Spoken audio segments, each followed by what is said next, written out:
After infection with coronavirus, we know that about 85% of people have a short-term infection, relatively mild, and after a week or so go back to normality or relative normality. We know that 15% go on to become more ill and will require hospitalization. What is it that determines whether you're going to be in that 85% group or the 15% group? Now, we know that there are risk factors, including obesity, age, smoking, and comorbidities. But I'm not going to talk about that for the moment, because I think that there's another factor which has been overlooked and which may be more important. And here the time course is important.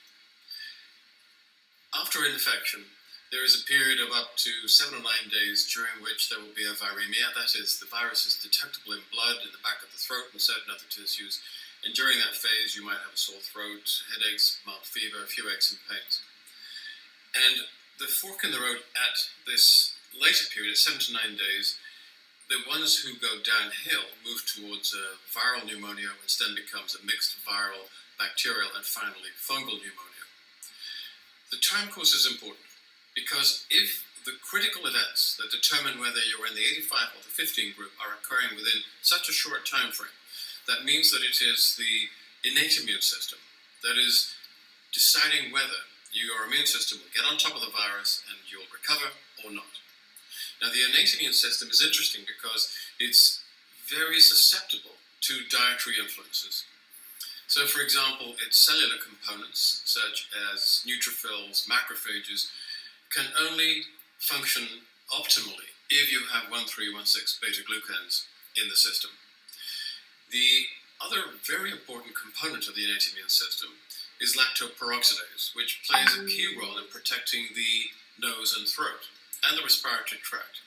And that is an enzyme that depends on the presence of iron as a cofactor and cyanogenic groups to produce hypothiocyanous and hypothiocyanate ions. Now, we know that the coronavirus is vulnerable to hydrogen peroxide and to hypothiocyanous and hypocyanate ions. Both of these compounds damage the structure of the virus and prevent it from re-entering a cell and multiplying. Now, the innate immune cells produce hydrogen peroxide, and for that you need the 1,3,1,6 beta-glucans.